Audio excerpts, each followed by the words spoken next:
Anne Romanoff.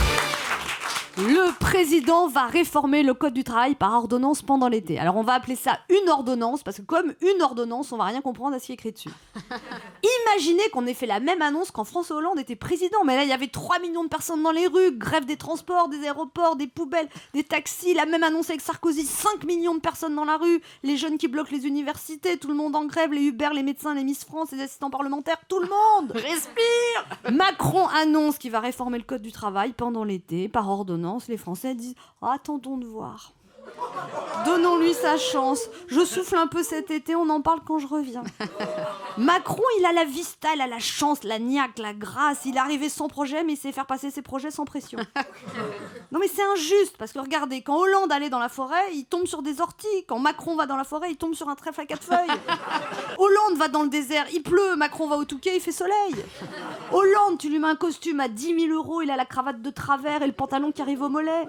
Macron, tu lui mets un costume à 400 €, t'as l'impression que c'est une pub pour du parfum. Macron, alors, soi-disant, il va nous modifier le code du travail l'été en douceur. On reviendra en septembre, le CDI n'existera plus. Ceux qui aiment Macron disent « Oh, c'est une crème ». Ceux qui se méfient disent « Oh, il nous passe la pommade ». Ceux qui ne l'aiment pas pensent que c'est la méthode Vaseline. Tu te fais entuber, mais tu sens rien passer. Et ceux qui s'en foutent disent « Oh, tu peux me passer de la crème dans le dos ?» Si Macron disait « Casse-toi, pauvre con, un passant », mais on dirait que le passant l'a bien mérité. On étudierait sa phrase en cours de français au collège, ça deviendrait une chanson qui squatterait les tops iTunes. C'est comme ça. En ce moment, les Français ne sont qu'amour, admiration et euphorie. Regardez Didier Porte. On dirait que Macron a glissé de la drogue dans nos verres. En ce moment, t'as Mélenchon et 15 types qui mettent pas de cravate à l'Assemblée, mais ça fait plus peur que Macron qui a les pleins pouvoirs avec 200 gars en cravate.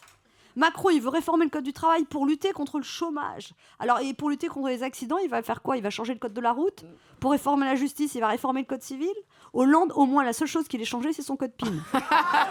Alors, c'est sûr qu'en politique, Macron, il casse les codes. Espérons qu'au niveau des salaires, il va pas casser les prix.